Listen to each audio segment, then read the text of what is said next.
Warning, this show contains adult language, so viewer and listener discretion is advised. Welcome to another edition of Up and In It. I'm your host, Adrian Babashoff, and if you're new here, welcome as well. And if you're wondering what this magnificent show is about, it's entirely dedicated to improving quality of life for both people and planet through liberation and independence, moving you from surviving to thriving and living life raw. And today is episode 179, and this is Make Each Movement and Moment Count. I want to talk a little bit about this today because I'm in a situation now where I'm getting a little crinkled, let's just say. And I think I'm going to, I don't know, there could be troubled times ahead. Those of you who follow, I've got a special needs kid and I've got no help from the government, nothing. I just, not that I'm looking for it. I tried to search for it and hire a lawyer to see what would happen if I did need it. And what I come to find is nothing out there. And I'm pretty sure there's not much out there for you as well. And we need to get our lives in order. And we need to get our money in order. We need to organize things and start pivoting. So who gives a shit that we don't, the government's not out to help us. They'd rather help other people, you know, unemployment and things like that. But those of us, special needs families, or most of the people I hear from that are using the government help really need it. And they make it very difficult. So we need to pivot onto something else. And we need to start working very hard. We need to start taking care of ourselves instead of relying on somebody else to take care of us. That's kind of the big message and moral of this show. The motive of the show is taking care of yourself and doing that in a good way to save the planet and yourself. So we need to make each movement count if we're going to do this. And we need to get things in order like our homes, our food, our money. And how do we, I always tell this on the show, is run your life like a business.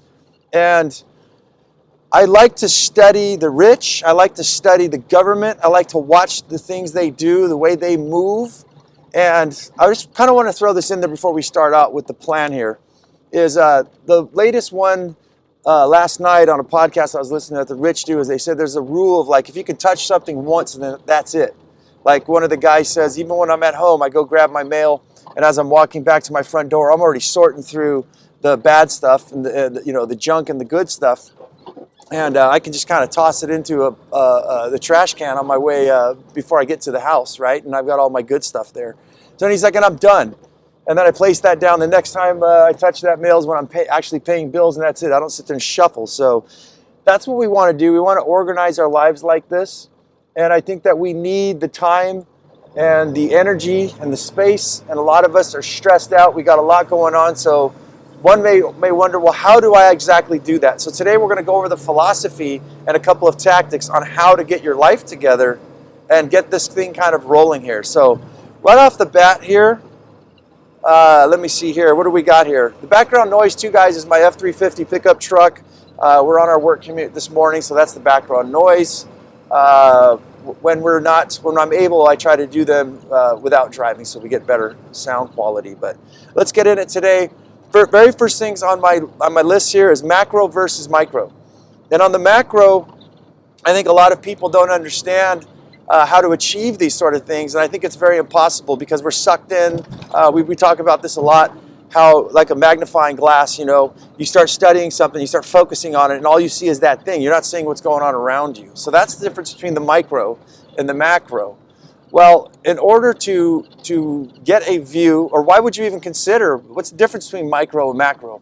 Micro is that we're sitting in here with our problems and our stresses. The government's not going to help me. I may be homeless one day. Everything's impossible. But we're just looking at one singular thing there. And if we pull back from the macro, if we just relax for 1 minute and just give up on everything, just pretend in your mind, you know what, I give up. Screw it. Everything sucks. Yeah. And just slowly take a step back and take a step back further. Sit on your couch, expand across your horizons and look at everything that's going on around you. And this is when you'll start to notice many, many things, and we can go further on of why this system sucks. And you see how many people are suffering, not just yourself now, and then opportunities will start to present themselves. But we want to pull back in the macro today from the micro. We want to pull back to the macro and just relax into things and watch and observe your time. And this is where you're gonna see where a lot of things are happening in your life, where a lot of wasted time is, as we said, the rich guy shuffling through the mail 3-4 times, where you could have touched something once. So what I want to talk about is when you get back and you get into the macro, I want to talk about what I call the art of audit. And this is where, when you pull back and you're in the macro, you're going to see a lot of things like, wow, I got a lot of food maybe going bad, a certain percentage. I got a lot of different things, tasks that I got to take care of. And some of these, why am I even doing these things? So when you relax into yourself and you look around from the macro's point of view, you start to get the idea of what's some things that are useless and some things that maybe can be changed. You just need to rest. You just need to get away from it all and pressurize a little bit. But I want you guys to notice the art of the audit. So a lot of these things won't present themselves at first, like your food bill, your gas bill. You probably know how much your rent is because you write that painful check every month. You know, your phone bill, things like that. So what you want to do is you want to start to audit. You want to audit everything. This is how you're going to find out.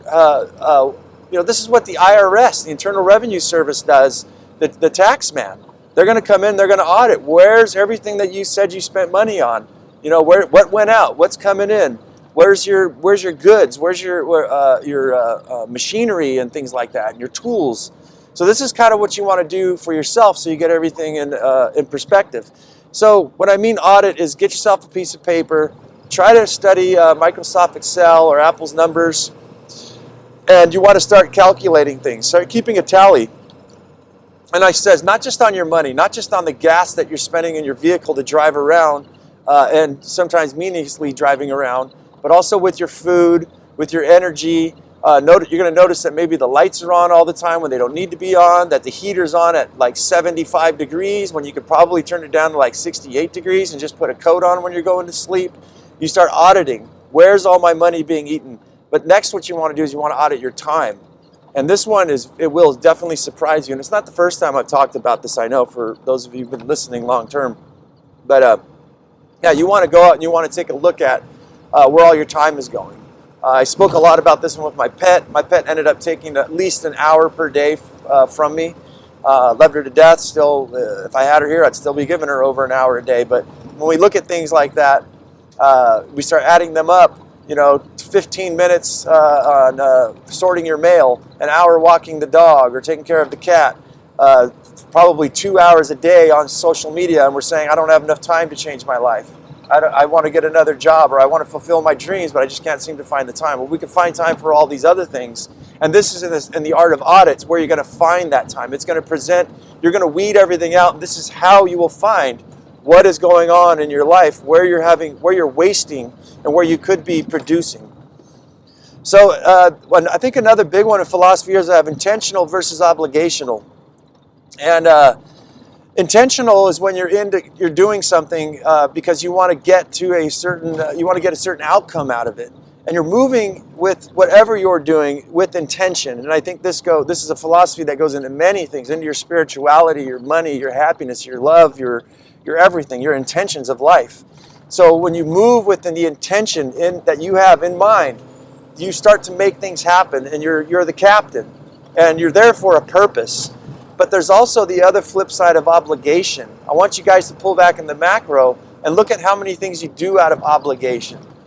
For me, a lot of them is propriety. That's you comb your hair back so that you look proper. You kind of have to if you're a white collar worker, a 9-to-5er. But when you're on your own time, I'm like, dude, don't even comb your hair. There's a mystic by the name of Sadhguru who I follow from time to time, and that's one thing he's got a big giant white beard, and his hair's it wrapped up in a bun. And the young guy was asking him, dressed up in a suit, slick hair and everything. He's like, well, you see this? I don't spend any place I can cut time and not have to worry about stuff. I do. So. Yeah, obligation, I think a lot too of what we're doing, meetings, spending time with a client. Let's just say if you're in sales like me, I only give myself about an hour, and that's driving to and getting to my next client. So I give them a good 10 to 15 minutes of Q&A to answer questions. Some of them just want to talk about life, and that's awesome, but that doesn't really pay the bills. But I give due diligence, I give them time. We do talk about personal stuff and we hang out, but to a certain extent. I'd love to spend the whole day, but we can't. And it's not there out of obligation. But what I want to finish with the point of obligation is that this is the poison. This is where you're doing many things that you don't want, so you'll half-ass them, and you'll go there with a bad attitude. And if we go and do something out of obligation, it's not going to feel good. I don't think it's even going to be done right. So why even do it? Some stuff I think so, yeah, you're obligated to do, like treat people kindly and stuff like that, even though sometimes you don't want to. But if there's anything you can get away from obligation and do it intentionally, I would. Observation on my next one is key.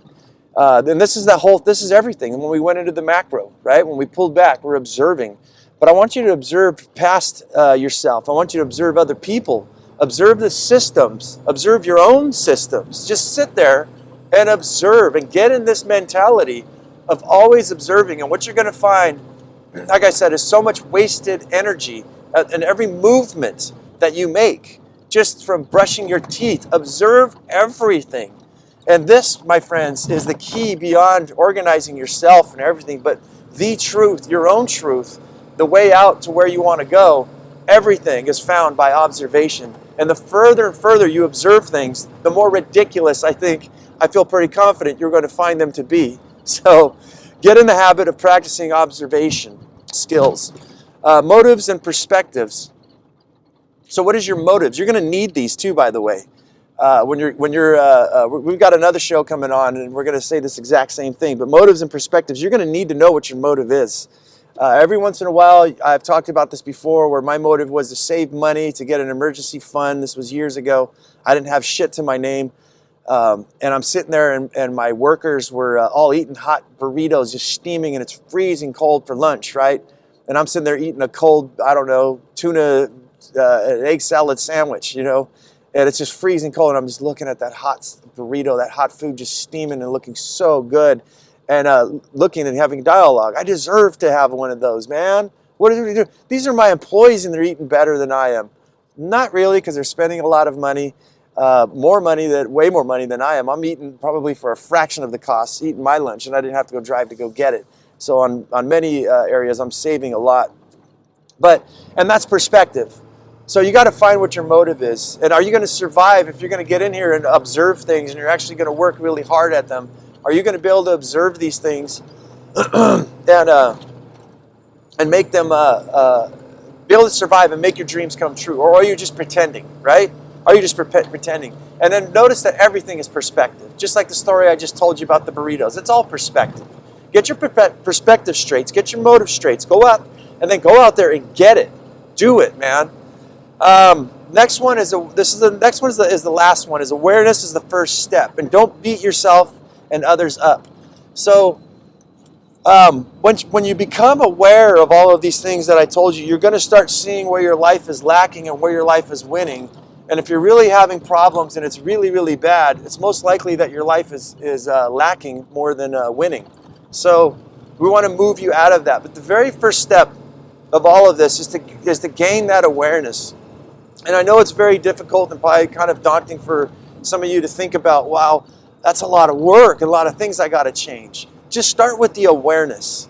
And what will happen to it, I mean, for compassion, don't beat yourself up, is that take your time, but also don't beat others up, because what's going to happen is when you start noticing and you start auditing and you start doing these practices in your life to get yourself organized, you're going to see how disorganized other people are. It's going to start looking ridiculous to you, and it takes a very profound amount of patience to not say something.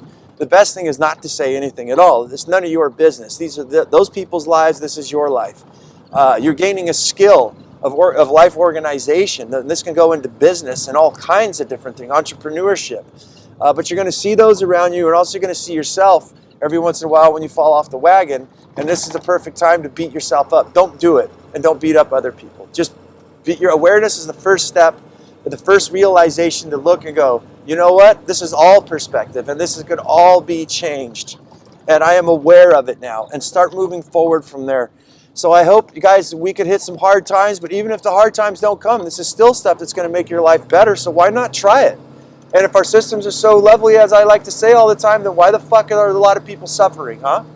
And why the hell are we having to, why are we going crazy, basically? I don't know how much more to beat that one up, but I hope you guys liked the show. If you did and it brought you guys some value, I want you guys to go ahead and like and subscribe and review, even though I guess it's very difficult to get people to review, but give me a thumbs up, middle finger, Thumbs down. You can message me if you like something like specific you want to hear, or comment at upandinitshow@gmail.com. And it's Up and In It. That's the name of this podcast, Up and In It. You can find extra things on TikTok, Instagram, Facebook, YouTube, and anywhere where they'll allow me to do these podcasts. And as I always say, guys, go out there and have yourself a near-life experience. Don't lose your muchness. Carry on the fire. Human up. Live it, love it, own it. And bone it, my friends.